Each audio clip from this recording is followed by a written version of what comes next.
ഓം ശ്രീ ഗുരുഭ്യോ നമ. രാമായണത്തെക്കുറിച്ച് സംസാരിക്കവേ അമ്മ പറഞ്ഞു, മക്കളെ ചില ചോദിക്കാറുണ്ട്, രാമൻ ഈശ്വരനാണെങ്കിൽ അവതാന പുരുഷനാണെങ്കിൽ എന്തേ മാരീചന്റെ തന്ത്രം മനസ്സിലായില്ല? പൊന്മാൻ തട്ടിപ്പാണെന്ന് തിരിച്ചറിഞ്ഞില്ല? അതുകൊണ്ടാണല്ലോ സീതയെ അപഹരിച്ചുകൊണ്ട് പോയത്. അമ്മ ഒരു കഥ പറയാം. ഒരിക്കലും രാജകുമാരനും കൂട്ടുകാരും ഒളിച്ചു കളിക്കുകയായിരുന്നു. രാജകുമാരൻ ഏറെ തിരഞ്ഞിട്ടും ഒളിച്ചിരിക്കുന്ന കൂട്ടുകാരെ കണ്ടുപിടിക്കാൻ സാധിച്ചില്ല.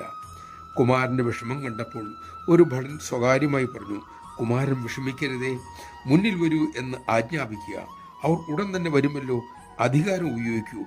ഭടന്റെ ഉപദേശം കേട്ട് രാജകുമാരൻ പറഞ്ഞു, കഷ്ടം, അങ്ങനെ അധികാരമെടുത്താൽ പിന്നെ കളിക്കുന്ന രസമാണ് ഉള്ളത്. ഇതുപോലെയാണ് മക്കളെ അവതാരങ്ങളും. മനുഷ്യവേഷം പൂണ്ടുവരുമ്പോൾ അവർ മാനുഷികമായ എല്ലാ സ്വഭാവങ്ങളും ദുർബലതകളും പ്രകടിപ്പിക്കും. പക്ഷേ അപ്പോഴും അവർ ധർമ്മത്തിൽ നിന്ന് അണുപോലും മാറില്ല. പ്രശ്നങ്ങളെ സധൈര്യം നേരിടും. അവരുടെ ആ ശൈലി മറ്റുള്ളവർക്ക് ഒരു മാതൃകയാണ്, പാഠമാണ്. അങ്ങനെ അവർ ജീവിത പ്രശ്നങ്ങളിലൂടെ എങ്ങനെ കടന്നു പോകണമെന്ന് നമ്മളെ പഠിപ്പിക്കുകയും ചെയ്യുന്നു. നമഃശിവായ. സദ്ഗുരുവായ അമ്മയുടെ ഓരോ ചലനങ്ങളിലും കാണുന്ന മാനുഷിക ഭാവങ്ങൾ അത്തരത്തിലുള്ളതാണ് എന്ന് മനസ്സിലാക്കാൻ, തിരിച്ചറിയാൻ നമുക്ക് കഴിയണം.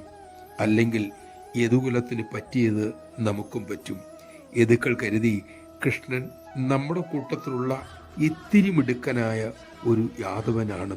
ആ അബദ്ധം നമുക്ക് പിണയാതിരിക്കട്ടെ.